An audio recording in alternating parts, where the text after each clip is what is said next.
안녕하세요. 저는 30대 중반 평범하디 평범한 직장인 여성입니다. 출퇴근길 운전하면서 유튜브 사연 들으면서 같이 욕하는 재미로 살고 있습니다. 저의 얘기를 보내면 많은 분들이 분노해 주시고 공감해 주지 않을까 싶어서 용기 내서 사연을 씁니다. 매번 사연을 들으면서 청취자의 입장으로 욕하기만 하다가 저의 얘기를 쓰려니 조금 떨리지만 천천히 써내려가 보도록 하겠습니다. 잘 들어주세요. 시작합니다. 저의 20대는 연애하면서 다 보냈다 싶을 정도로 나름 여러 명과의 연애를 하며 얻은 경험으로 남자 보는 눈이 점점 좋아지고 있다고 자부하고 지냈습니다. 친구들의 연애 상담 조언도 많이 해주면서 뿌듯함을 느끼기도 하고요. 몇 명의 남자들을 만나고 나니 진득하게 오래 만날 남자를 만나고 싶었습니다. 30대에 접어들고 나니 가볍고 재미있는 연애가 아닌 내 평생을 오래 함께할 수 있는 사람을 만나기 위해 노력을 많이 했습니다. 동호회도 이곳저곳 나가고 들어오는 소개팅도 마다하지 않고 나갔습니다. 그래도 내 남자다 싶은 사람은 없더라고요. 20대에는 나름 화려하게 보냈는데 30대는 초반부터 외로움이구나 할 무렵 그 남자를 만나게 되었습니다. 직장 선배의 소개로 만난 그는 2살 연상의 IT 계열 회사에 다니고 있었고 첫인상부터 이 사람이다 싶었습니다. 쌍꺼풀 없는 눈매에 시원시원하게 웃는 모습이 매력적이었던 그와는 첫 만남에서부터 호감이었고 다행히 그 역시 저와 같은 생각이었는지 저흰 만난 지 3일 만에 교제를 시작했습니다. 사는 곳도 멀지 않아 매일매일 만났고 한 달 만났을 때부터 결혼 얘기가 오가게 되었습니다. 저도 이 사람과 빨리 결혼하고 싶었지만 한편으로는 두려움이 컸습니다. 그 이유는 저희 집이 이혼 가정이기 때문이죠. 저희 엄마는 제가 20살 때 이혼을 했습니다. 제 어렸을 적 기억에 엄마 아빠는 하루가 멀다 하고 매일 다투셨고 서로 참고 살다가 제가 성인이 될 나이가 되자 이혼을 하셨어요. 그 이후로 저는 엄마와 지내고 있고 아빠와는 가끔 연락하며 지냅니다. 물론 남자친구가 너무 좋고 행복한 가정을 꾸리고 싶은 생각은 있지만 덜컥 겁이 나기도 했습니다. 그래서 이런 속사정을 다 털어놓았더니 그 사람은 저를 따뜻하게 꼭 안아주었어요. 제가 꿈꾸는 가정을 자기가 만들어주겠다며 자기를 믿어달라고 했습니다. 이런 사람이라면 내 남은 인생을 같이 해도 좋지 않을까 싶었죠. 그렇게 만난 지 3개월이 되었을 때 결혼 준비를 시작하기로 했습니다. 친구들은 너무 섣부르게 결혼을 준비하는 것 같다며 천천히 생각해보라고 했지만 이미 저는 행복한 결혼 생활을 할 생각에 아무것도 들리지 않았습니다. 짧은 연애였지만 그래도 이 사람은 내 사람일 거라는 확신을 했거든요. 그렇게 오빠네 어머님, 아버님을 뵙는 첫 식사 자리가 찾아왔습니다. 너무 떨리고 어색하기도 했지만 나름 화기애애한 분위기였어요. 어머님도 아버님도 환영해 주셨어요. 내 주변 친구들은 다 자식들 시집 장가 보내길래 너무 부러웠는데 이제 나도 드디어 아들 장가를 보내는구만. 이쁜 며느리가 생겨서 기분이 좋네요. 만나서 반가워요, 정말. 네, 어머님, 앞으로 잘 부탁드려요. 처음이라 불편하겠지만 우리 천천히 지내줘 봐요. 이제 우리 가족이 될 사이니까. 네, 아버님. 서로 어색한 공기를 풀어가며 대화를 하던 도중 남자친구 어머니가 친정아빠의 결혼식 참여에 대해 물어보시더라고요. 아, 근데 결혼식 때 아버님이 참석하시나? 좀 그런가? 아니 그래도 있는데 안 오시는 것도 아니지 않나? 돌아가신 것도 아니니까 참석하는 게 크게 문제가 될 것 같지는 않은데. 네, 알겠어요, 어머님. 제가 엄마와 이 부분에 대해서 얘기 한번 해볼게요. 남자친구 어머니의 갑작스러운 발언에 조금 당황하기는 했지만 그 부분도 생각은 안 할 수 없기에 고민에 빠졌습니다. 그날 집에 가는 차 안에서 많은 생각을 했습니다. 저는 아빠의 참석 여부에 대해 전혀 생각을 하지 않았었거든요. 사실 저희 아빠는 엄마와 이혼 후에 다른 분을 만나 재혼을 하셨어요. 남자친구도 아빠가 재혼을 했다는 건 알고 있습니다. 그리고 저희 엄마도 재혼을 하지 않으셨지만 오랫동안 만나는 분이 계세요. 재혼을 하신 아빠에게 와달라고 하기도 난처한 상황이었고, 그리고 또 엄마에게도 미안할 것 같았거든요. 딸의 행복한 결혼식을 온전히 즐기지 못하고 불편하게 하고 싶지 않았어요. 남자친구를 설득해서 신랑 신부 동시 입장하기로 결정을 한 다음 날 남친 어머님께서 전화가 왔습니다. 정말 아빠를 부르지 않고 동시 입장할 거냐며, 엄마는 왜 재혼을 안 하신 거냐며 이해를 못 하시겠다 하시더라고요. 순간 기분이 확 상했지만 결혼식은 저와 남자친구 둘만 생각할 수 없는 행사라 그렇게 생각할 수도 있겠다 싶어서 넘어가기로 했습니다. 빠른 결혼 준비로 바쁜 나날들을 보내고 있던 중에 아빠한테 연락이 왔어요. 아빠한테도 알려드리긴 해야 할 것 같아서 결혼 소식을 전해드렸었거든요. 축의금을 주고 싶다며 꼭 받아달라고 말씀하시길래 계속 거절할 수도 없어서 받기로 했습니다. 아빠와 통화를 끝내고 계좌를 확인해 봤는데 3천만 원을 보내주신 게 아니겠어요? 너무 놀라서 아빠한테 다시 전화했더니 너 어릴 때부터 아빠 엄마가 못 볼 꼴 보이고 지금도 널 제대로 챙겨주지도 못한 거에 비하면 3천은 적은 돈이야. 더 주고 싶은데 아빠가 지금은 이것밖에 못 줘서 마음이 쓰이는구나. 이쁜 딸은 꼭 이쁜 가정 꾸렸으면 좋겠어. 아빠가 주는 이 돈은 다시 주지 말고 너 결혼 자금 하렴. 감사하기도 하고 죄송하기도 하고 여러 마음이 교차했습니다. 들리는 얘기로는 아빠가 하는 일이 좋지 않다고 들었거든요. 지난번에 만났을 때는 많이 야위기도 해서 마음이 좋지 않았어요. 무리해서 보내주신 것 같아 신경이 쓰였죠.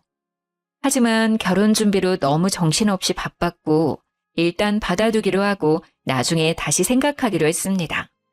그렇게 시간이 흘러 결혼식 날이 다가왔고 어머님이 끝까지 아빠의 빈좌석에 대해 얘기를 하셨지만 별탈 없이 결혼식을 무사히 치르고 신혼여행도 잘 다녀왔어요. 남자친구에서 남편이 된 그 사람과 맥주 한잔하며 이런저런 얘기를 나누는데 갑자기 남편이 차를 바꾸겠다고 하는 게 아니겠어요? 아, 맞다 자기야. 이번에 내 차 바꿀까 봐. 딜러 하는 내 친구 알지? 지난번에 걔 만나면서 차도 보고 왔어. 뭐? 갑자기 차를 바꿔? 그 차 아직 멀쩡하잖아. 우리 결혼하느라 돈도 많이 썼는데 좀 더 타다 바꾸자. 아버님이 3천만 원 주신 거 안 썼잖아. 그걸로 바꾸자. 나 차 바꾸고 싶단 말이야. 어차피 당장에 큰돈 들어갈 일도 없으니까 그 돈 써도 되잖아. 우리 아빠가 주신 돈으로 본인 차를 바꾸겠다니 너무 어이가 없고 기분이 나빴습니다. 저는 아빠한테 다시 돌려드릴 생각이었거든요.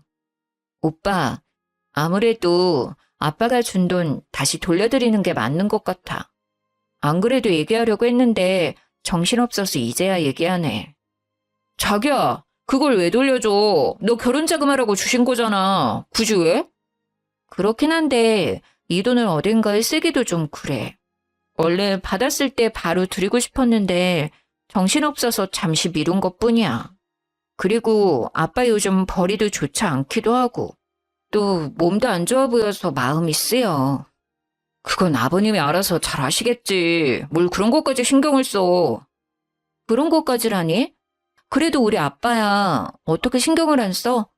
그리고 원래 나한테 없었던 돈이니까 없었다고 생각하면 되잖아. 난 꼭 돌려드릴 거니까 그렇게 알아. 아니 멀쩡히 받은 돈을 없다고 생각하자고? 왜? 굳이 또 돌려주는 이유가 뭐냐니까? 그리고 왜 너 마음대로 그런 결정을 해? 남편이 차를 아빠 돈으로 바꾸겠다는 것도 기분이 상했는데 왜 마음대로 결정을 하냐고 하는 말에 기가 찼습니다. 마음대로 결정을 한 건 오빠 아니야? 나한테 상의도 없이 차까지 보고 오는 게 어딨어. 나도 결혼해서 차 바꿨다고 사람들한테 자랑 좀 하자. 아빠한테 돈 받았다고 했던 순간부터 차를 바꿀 생각을 했었던 건가? 이 사람은 차를 바꾸고 싶어서 저랑 결혼한 건가 싶더라고요. 오빠, 내가 결혼 자금으로 돈을 덜 썼어? 아니잖아. 그리고 3천만 원은 아빠가 나한테 준 돈이야. 명백히 따지자면 내 돈인데 오빠야말로 나한테 상의 없이 그 돈으로 차를 바꾸겠다니. 그게 왜 네 돈이야? 네가 결혼을 했기 때문에 주는 돈이니 우리 돈이지. 결혼 안 했으면 아버님이 그 돈 주셨을 것 같아? 네가 나랑 결혼하니까 받을 수 있었던 거잖아. 내 말 틀려?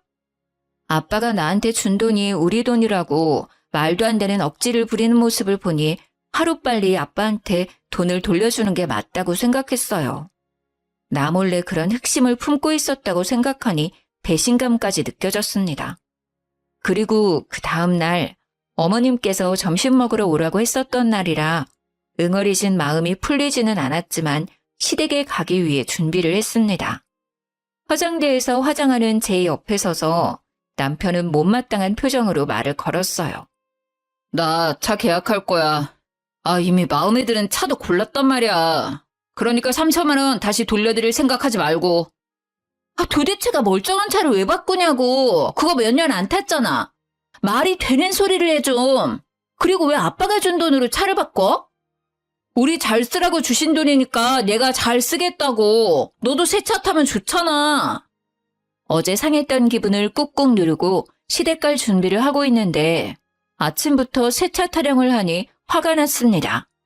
자기 마음대로 결정하고 통보를 한 것도 황당한데 말이죠. 아니, 나는 새 차 필요 없어. 그리고 나 오늘 아빠한테 돈 보낼 거야. 계약을 하든 말든 돈은 알아서 해. 야, 너 미쳤어? 대체 왜 그래? 뭐? 야? 지금 야라고 했어? 내가 보기엔 미친 건 오빠야. 납득이 안 되잖아, 도저히. 그리고 굳이 지금 얘기를 꺼내야 해? 차를 바꾸는 게 그렇게 중요한 일이야? 나 아직 기분 안 풀렸어. 그래도 시댁 가겠다고 준비하는데 옆에서 또 왜 화를 돋우냐고. 그렇게 큰 소리가 오가고 저는 펑펑 울고 말았습니다. 도저히 이대로는 시댁에 갈 수가 없어서 남편한테 말했죠. 도대체 왜 그래 정말? 나 오늘 점심 먹으러 못 갈 것 같아. 이런 상태로는 절대 어른들 앞에서 웃는 얼굴로 못 서 있어. 나 지금 아프다고 얘기 전해줘. 죄송하다고 말해주고. 어차피 지금 이 상태로 가봤자 분위기만 망칠 것 같아. 그렇게 계속 흐르는 눈물을 닦고 있는데 남편은 위로는커녕 어딘가로 전화를 걸더라고요. 알고 보니 어머님께 전화를 했던 거였습니다. 엄마, 나야. 나 지금 출발해. 그리고 얘는 안 간대.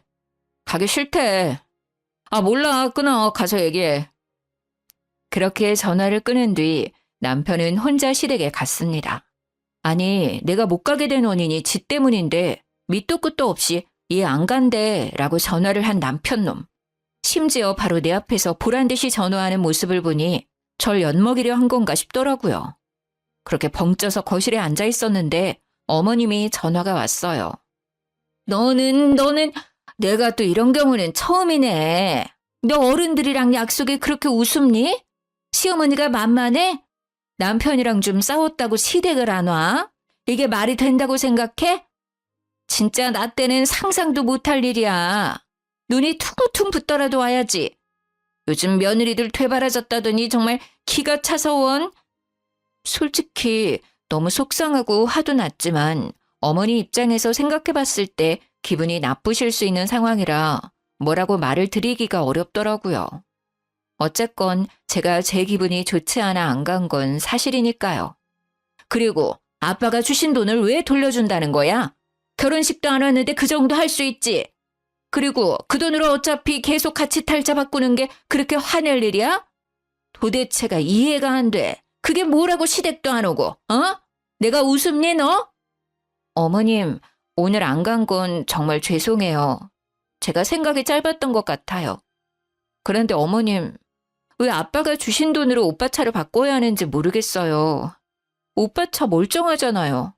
그 차를 왜 바꿔야 하는 거예요? 아니, 꼭 차가 문제가 있어야 바꾸니? 차를 바꿀 돈이 없는 것도 아니고 바꿀 수도 있지. 참 젊은 게 말이 안 통하네 정말.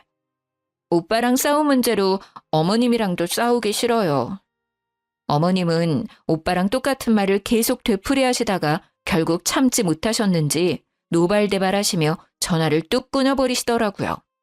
그렇게 그 이후로 별 대화 없이 남편이랑 대면대면하게 지내다가 구정이라 전날부터 가서 열심히 명절 음식을 준비했습니다.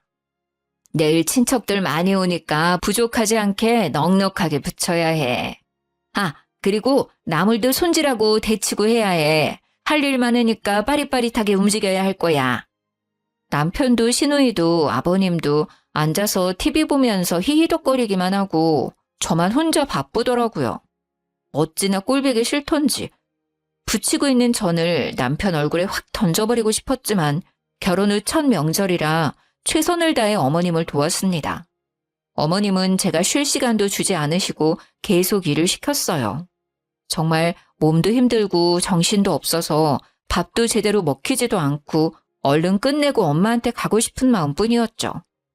모두 저녁 식사를 마치고 과일과 함께 티타임 중이었는데 어머님이 주방에서 쉬고 있는 저를 부르시더라고요. 잠깐 이리 좀 와봐라.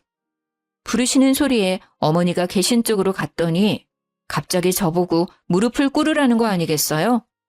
아니, 내가 지난번 일 그냥 넘어가면 안 될 것 같아서 우리 가족들 의견도 궁금하기도 하고 그리고 남편이랑 싸운다고 시댁도 안 오고 정말 내가 진짜 너무 어이가 없어서 웃음이 나더라 그날은. 이번 기회에 너의 그 버르장머리를 제대로 고쳐줘야지. 뭐하고 있어? 멀뚱멀뚱 쳐다만 보고 있을 거야? 무슨 말을 하시는 건가 싶었습니다. 황당해서 그냥 멍하니 서 있는데 남편이 옆에서 거들며 저를 무릎 꿇려 앉히는 거 아니겠어요? 화를 내고 싶었지만 모두 다 시댁 식구들이고 제가 뭐라고 해봤자 손해일 것 같아서 가만히 있을 수밖에 없었습니다. 어찌나 비참한 마음이 들던지 뛰쳐나가고 싶은 심정이었어요. 너희가 결혼한 지 6개월이 되었어? 1년이 되었어? 결혼 초반부터 이게 뭐니? 벌써부터 삐그덕거리면 앞으로 어떻게 하려고 해? 너네 아직도 냉전 상태라며? 남편한테 좀 져줄 수도 있는 거지. 어쩜 너도 똑같이 그러고 있니? 아무리 생각해도 제가 잘못한 건 없는 것 같은데 이게 이렇게 모든 식구들 앞에서 혼나야 하는 일인가 이해가 안 되었어요.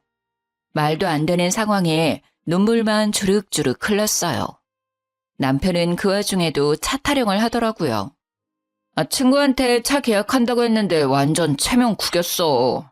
언제 계약할 거냐고 매일 연락 오는데 쪽팔려서 진짜. 남편은 어머니의 말을 거들고 다른 식구들도 그냥 쳐다만 볼 뿐 제지하는 사람은 없었어요. 시누이야 처음부터 저한테 관심도 없었고 그래도 아버님은 말려주실 줄 알았는데 가만히 계시더라고요. 어제부터 온갖 잡일 다 하며 쉬지도 못했는데 이게 무슨 상황이지? 이게 맞는 건가 싶었습니다. 뭐라고 얘기해도 들을 것 같지도 않고 내가 왜 이런 취급을 당하고 있어야 하나 싶어서 이혼할 생각으로 시댁을 뛰쳐나가 친정엄마한테 달려갔습니다.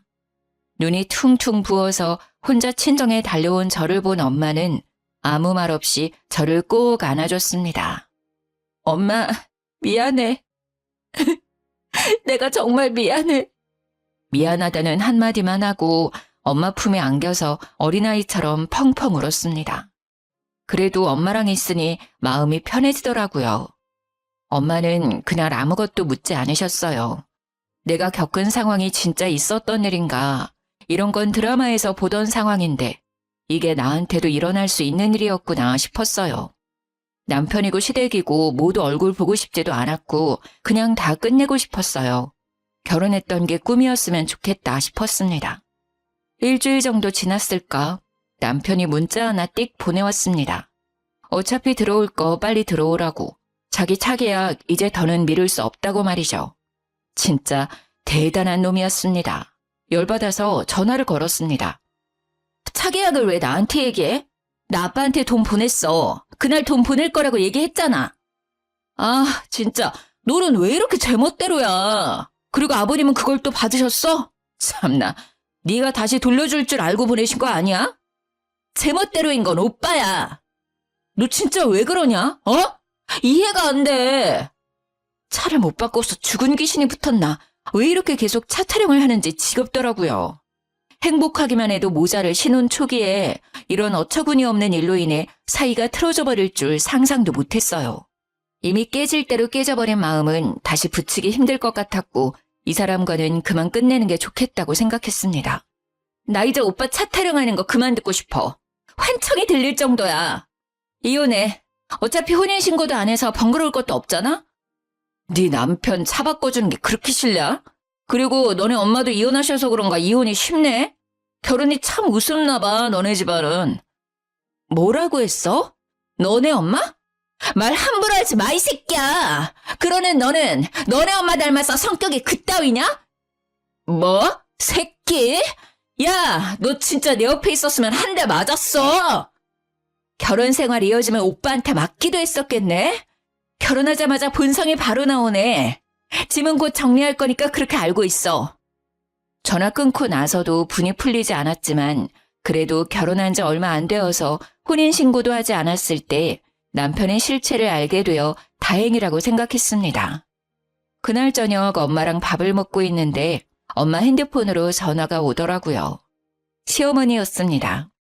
저는 엄마한테 받지 말라고 했지만 엄마는 뭐라고 하는지 들어야겠다며 전화를 받았습니다. 결혼한 딸 계속 품고 계실 건가요? 살다 보면 이런저런 일로 다투기도 하는 거지. 애를 잘 타일러서 보내셔도 모자를 파네. 이혼이라니요. 이혼이 애들 장난도 아니고. 사부인 말대로 살다 보면 이런저런 일로 다툴 수 있죠. 그런데 김서방과 사부인이 제 딸에게 한 말과 행동이 이런저런 일인가요? 저는 그런 일은 막장 드라마에서만 나오는 줄 알았네요.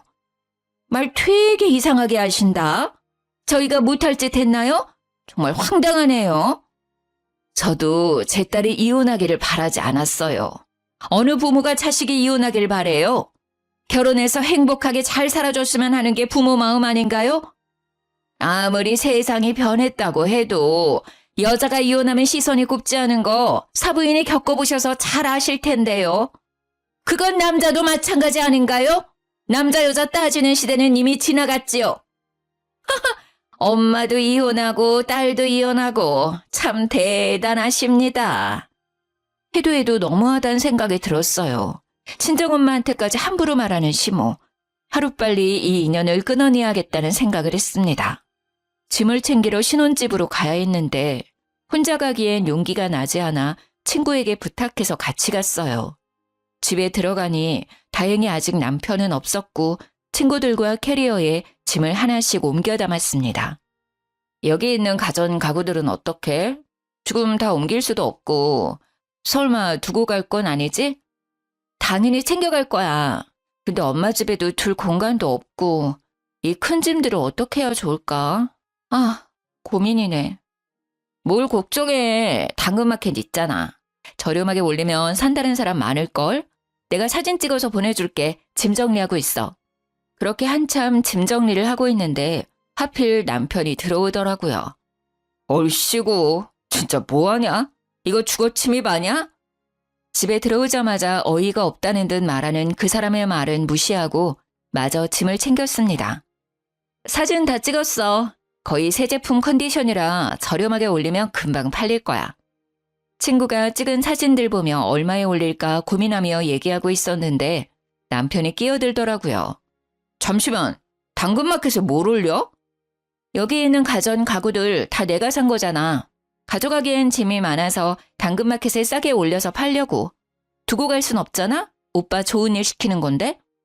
하, 진짜 웃기는 짬뽕이네. 그렇게 따진다고 치면 너 여기에서 지낸 비용 줘야지. 아, 그 생각을 못했네? 줄게. 확실하게 해야지. 요즘 평균 호텔 1박 비용이 얼만지 확인해서 보내. 야, 그냥 당근에 올리지 말고 그냥 둬. 내가 그 금액에 사면 될 거 아니야. 어차피 나도 다시 사야 하는데. 그럴래 그럼? 안 그래도 하나하나 거래하기 귀찮았는데 잘 됐다. 옮기지 않아도 되고. 금액 정리해서 보낼 테니까 바로 돈 입금시켜. 본인이 사겠다고 하길래 잘 되었다 싶어서 그러라고 했어요. 마저 남은 짐을 싸고 있는데 옆에서 궁시렁궁시렁 뭐라고 하더라고요. 듣는 채도 안 하고 짐 챙겨서 나왔습니다. 친구들도 끝까지 징글징글하다며 혀를 찼죠. 그렇게 아무 일도 없었던 것처럼 일상으로 돌아갔어요. 마침 회사도 바쁜 시기라 정신없이 보냈습니다. 그렇게 한 달 정도 지났는데 남편한테 아무 연락도 없더라고요. 계좌를 봐도 입금된 내역은 없었어요. 이거 가만두면 입 싹 닫고 절대 돈을 안 보낼 것 같더라고요. 그래서 당근마켓에 정말 싸게 올렸습니다. 그랬더니 구매하겠다는 사람들에게 연락이 엄청 왔습니다. 구매하겠다는 분들 중 한꺼번에 구입하고 싶은 사람이 계셔서 그분과 거래를 하기로 했습니다. 날짜를 조율해 구매자를 만나서 무사히 거래를 완료했어요. 정말 운이 좋게도 그 자식이 집에 없을 시간이라 별 문제 없이 진행되었습니다. 하나하나씩 집이 비워질 때마다 웃음이 나서 참느라 혼났습니다. 돌아왔을 때 텅 빈 집을 보고 황당해할 그 얼굴을 보지 못해서 아쉬웠어요. 그날 거래를 마치고 기분 좋게 친구들이랑 한잔하려고 만났습니다. 술도 너무 달달하고 기분도 최고로 좋았죠. 친구들이랑 그놈을 안주 삼아 신나게 술을 마시고 있는데 그 자식한테 전화가 오더라고요. 너 뭐 하는 짓이야 진짜? 뭐가? 너 설마 집에 있는 물건들 다 팔았냐? 지가 사겠다고 하더니 한 달이 지나도 감감무소식이길래 계속 가만히 있다가는 돈 못 받을 것 같아서 팔았어. 그러길래 돈 빨리 보내줬어야지. 너는 나한테 돈을 받고 싶냐? 어? 그동안 만났던 정도 없어? 진짜 대단하다. 그걸 또 팔았어? 와, 우리 사이? 도대체 무슨 사이죠? 그리고 당연히 받아야 할 돈 달라는데 그게 무슨 문제지? 게다가 엄청 싸게 가격도 해드렸는데 그쪽이 안 주셨잖아요. 심지어 한 달 동안 무단으로 사용까지 하고. 진짜 너무하다 생각 안 드냐? 너무한 건 오빠랑 오빠네 가족이지. 나 지금 너무 기분 좋게 친구들이랑 술 한잔 중이거든? 그럼 할 말 다 한 것 같으니 기분 망치게 하지 말고 끊어. 전화를 끊고 친구들이랑 재미있는 시간을 보냈습니다. 그날은 참 즐거웠는데 말이죠. 서류도 처리할 것도 없어서 깔끔하고 이제 나는 자유가 되었는데 그 뒤에 휘몰아쳐 오는 여러 감정들이 견디기 힘들었습니다. 엄마한테도 너무 죄송스럽고 내 자신도 원망스러웠습니다. 남자 보는 눈이 생겼다고 자부했던 지난 날들이 너무 부끄러웠습니다. 엄마한테 티 안 낸다고 노력했다고 생각했는데 저의 그 우울한 감정들을 눈치채셨는지 매일매일 저를 위로해 주셨습니다. 엄마가 아저씨한테도 말했는지 아저씨도 저희 집에 자주 오셔서 예쁜 꽃다발을 선물해 주시거나 맛있는 식당에 가서 음식을 포장해 오실 때도 있었고 인기 있는 뮤지컬 공연에도 데려가 주셨습니다. 정말 감사하게도 저를 웃게 해주시려고 노력하셨어요. 엄마와 아저씨 덕분에 힘든 감정도 이겨낼 수 있었습니다. 그 자식도 나처럼 힘들었으면 좋겠는데 나만 힘든 것 같아서 억울했습니다. 엄마와 아저씨랑 셋이 맥주 한잔하며 이런저런 얘기 도중 아저씨 아드님도 만나고 있는 여자친구가 있는데 슬슬 결혼 얘기가 오가고 있어 곧 상견례를 앞두고 있다고 하셨습니다. 나도 이혼해서 아들 혼자 키우는데 우리 아들도 처가에 무시당할까 봐 걱정되네. 혼자 키웠지만 남부럽지 않게 잘 키웠는데. 아저씨, 그런 사람들 흔하지 않아요. 제가 정말 재수가 없었던 거예요. 걱정 마세요. 안 그런 사람들도 많아요. 분명 좋으신 분들일 거예요. 그렇지. 괜한 걱정은 하지 말아야지. 그리고 그런 생각을 가지고 있는 집안이라면 난 절대 결혼 안 시킨다. 한참 신나게 수다 떨다가 아저씨는 화장실에 가셨고 엄마랑 해외여행이나 갈까 하고 계획을 짜보려고 하는데 하필 그때 아저씨 핸드폰에 전화가 왔는지 벨소리가 울렸죠. 액정을 확인해보니 아드님이더라고요. 아들이 여자친구랑 찍은 사진을 화면에 설정해 놓으셨는지 커플 사진이 뜨길래 슬쩍 쳐다봤는데 순간 너무 놀라 입을 다물 수가 없었습니다. 아저씨 아들이 만나는 여자는 제 전 남편의 동생, 바로 전신우이였습니다. 생각해보니 예전에 신우이가 자기 남자친구 얘기할 때 시모가 너희 둘은 하필 이혼한 가족만 골라 만나냐고 한마디 하셨던 게 기억이 쓱 하고 스쳐 지나갔습니다. 그래도 아가씨한테 별말 안 한 이유는 현재 아저씨가 유통업 운영을 하시는데 사업이 꽤 잘 되시거든요. 그리고 그 업을 아드님이 물려받는 걸로 알고 있고요. 그래서 전시모가 엄청 좋아하셨어요. 자기 딸 사모님 되는 거냐며 입이 귀에 걸리셨던 게 기억났습니다. 저는 순간 기회다 싶었어요. 그날은 아저씨한테는 일단 말씀드리지 않고 넘어갔어요. 집에 와서 엄마한테 얘기를 했더니 엄마도 몰랐었다고 하시더라고요. 아저씨한테 어떻게 얘기를 드릴까 하던 찰나에 아주 좋은 생각이 떠올랐습니다. 아저씨 아드님 상견례 날이 다가왔고 장소와 시간을 알고 있던 저는 식당 근처에서 기다렸어요. 식사 시간이 끝났는지 아저씨와 아드님 그리고 전 시댁 식구들이 식당 밖으로 나왔습니다. 저는 곧장 아저씨한테 달려갔죠. 아저씨! 아이고 우리 영주 우연히 만나니 더 반갑네. 친구들 만나러 가는 중이니? 아저씨는 저를 반갑게 맞이하셨고 전 시댁 식구들은 마치 귀신이라도 본 사람들처럼 입을 떡 벌리고 저를 쳐다봤습니다. 아니, 너? 시어머니는 얼굴이 하얗게 질리셨고 남편도 무슨 일인가 싶었는지 저의 손목을 붙잡고 다른 곳으로 끌고 가려고 했어요. 저를 억지로 끌어내려는 남편을 아저씨가 제지해 주셨죠. 뭐 하는 거예요? 내 딸 같은 아이한테. 아저씨의 발언에 전 시누이는 금방이라도 울 것 같은 표정이었고 전 시모는 놀란 토끼눈이 되었어요. 모두 있는 자리에서 저는 아저씨께 말씀드렸습니다. 아저씨, 여기 계신 분들이 제 전 시댁 식구들이에요. 뭐?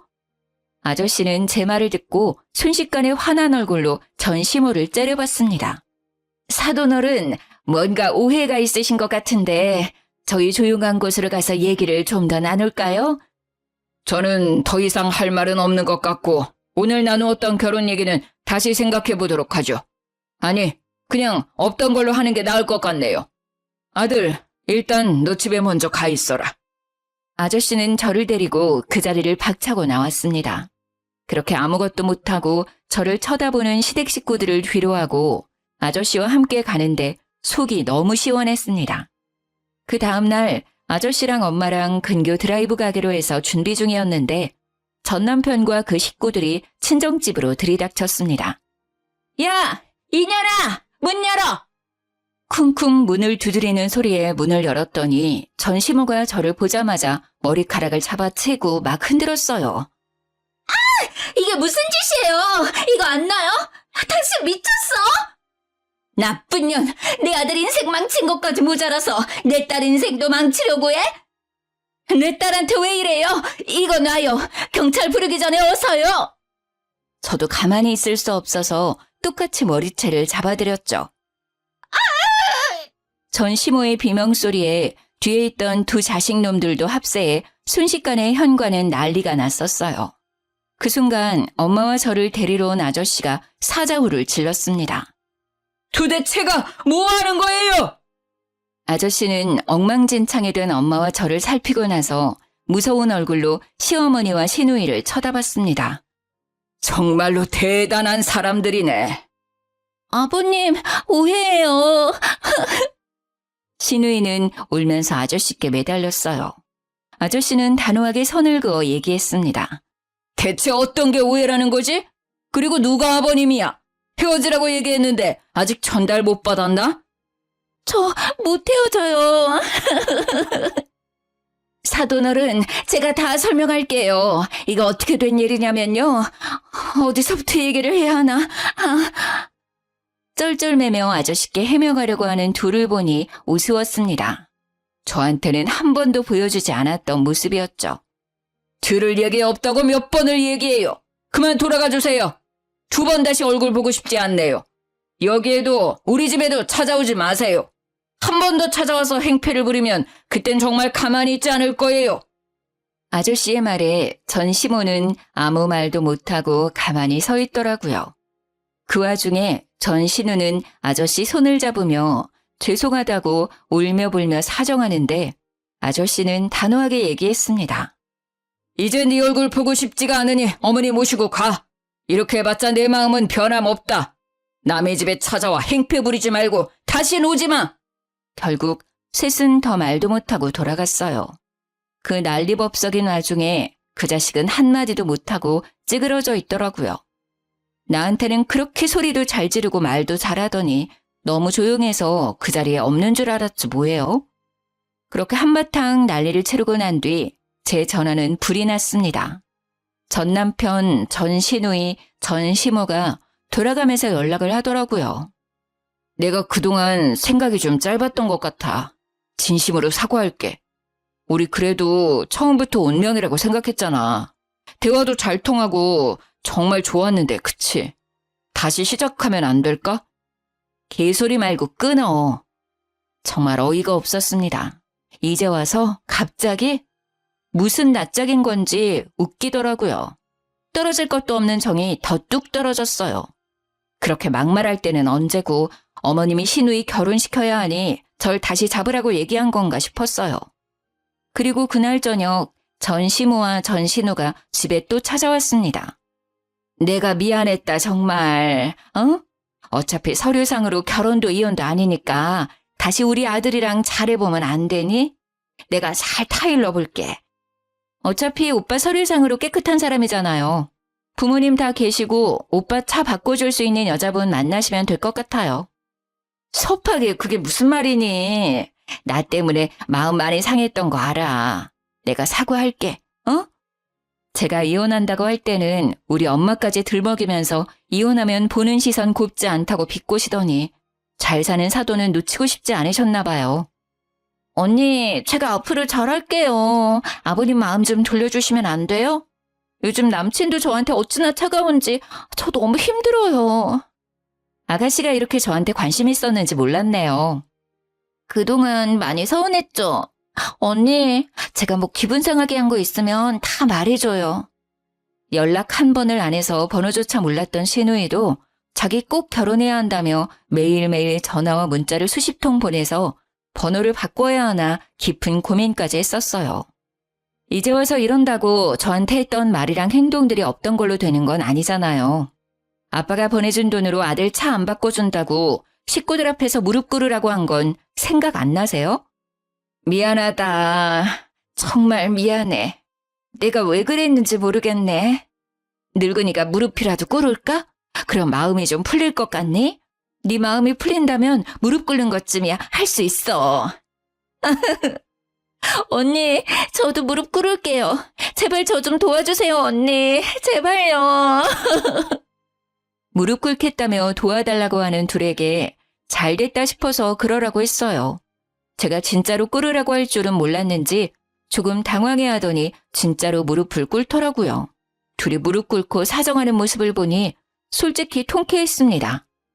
일단 오늘은 두 분 다 돌아가세요. 저 너무 피곤해서요. 그럼 조심히 가세요. 그렇게 둘을 돌려보내고 그날 밤 간만에 정말 꿀잠 잤습니다. 그리고 아저씨한테 연락해 그 둘이 계속 찾아와 괴롭힌다고 말했어요. 그 말을 들은 아저씨는 다신 근처에 얼씬거리지도 못하게 하겠다고 혹시나 또 찾아오면 바로 전화하라고 하셨죠. 그 이후 전 시댁 식구들이 집에 찾아오는 일은 없었어요. 결국 전 신우 결혼이 완전 무산되니 전 시모가 매일 제게 전화로 저주를 퍼붓더라고요. 너같이 심보 고약한 애는 처음 봤다. 나쁜 년, 못된 년, 싸가지 없는 년. 네가 뭔데 우리 가족들 인생을 망쳐?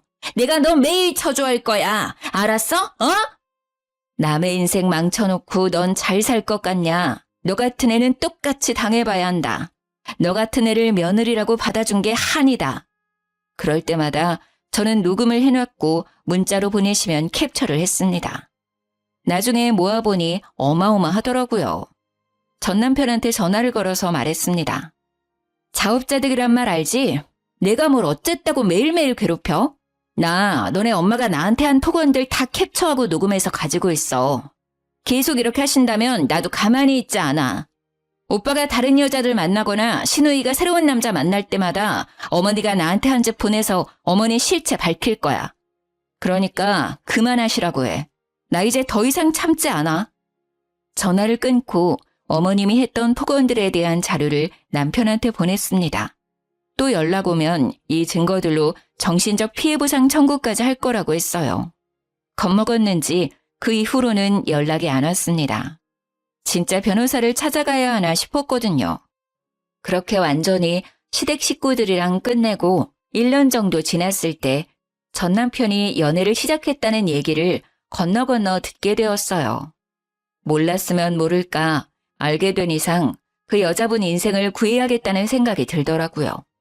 그래서 그 여자분 연락처를 지인을 통해 알아내어 전 시모가 저한테 보냈던 문자와 전화 녹음 파일을 죄다 보내드렸습니다. 그 뒤로는 어떻게 되었는지는 굳이 확인하지 않았어요. 다정한 척 배려 있는 사람인 척 했지만 결국에 검은 속내를 들켜버린 그 사람과 우리 엄마 재혼 못했다고 무시하고 우리 아빠 돈으로 자기 아들 차 안 사준다고 나를 괴롭혔던 시모까지. 평생 그렇게 못된 심보로 사셨으면 좋겠어요. 그리고 혹시나 또 그 가족들이 찾아올까 싶어서 엄마랑 다른 지역으로 아예 이사를 갔습니다. 엄마도 저도 핸드폰 번호를 둘 다 바꿨고요. 아, 엄마와 아저씨는 여전히 잘 만나고 계십니다. 뒤늦게 이 소식을 알게 된 아빠도 매우 분개하셨고 또 미안해 하시더라고요. 아빠가 주신 3천만 원으로 인해 그 사람들의 진짜 성격을 알게 되어 빨리 탈출할 수 있게 되었다고 얘기했어요. 언젠간 드러날 모습이었는데 이제 생각해보면 행운이었다 싶더라고요. 애라도 생겼거나 혼인신고라도 했었으면 더 골치 아프고 오래 걸렸을 거예요. 생각만 해도 끔찍한 일이지만 지나고 나니 너무 잘한 것 같습니다. 인생 액땜한 셈 치고 있어요. 이젠 저한테 어떠한 고난과 역경이 오더라도 이 정도쯤이야 하고 지나갈 수 있겠죠? 뭔가 단단해지고 이제 정말 어른이 된 느낌이에요. 저는 요즘 20대 때 연애하느라고 못 갔던 해외여행을 다니고 있어요. 그리고 회사에서 승진도 해서 연봉도 올랐습니다. 내년에는 장기 근속 보상으로 리프레시 휴가가 있어서 유럽 쪽으로 길게 여행을 다녀올 계획입니다. 여행 가서 뭘 할까 일정 짜는 게 꽤 재밌더라고요. 이 좋은 걸 연애하느라 왜 못했었는지 몰라요. 그래도 이제라도 여행의 재미를 알게 되어 다행이라고 생각합니다. 그리고 한번 제대로 당해보니 연애 생각은 다신 안 나더라고요. 이제는 저를 위한 인생 살아보려고 합니다. 물론 좋은 사람이 생긴다면 더욱 좋겠지만 이대로도 좋은 것 같아요. 너무 긴 사연인데 재미있게 들어주셨을까요? 같이 분노해 주시고 같이 속 시원해 하셨으면 합니다. 감사합니다. 늘 행복하시고 건강하세요.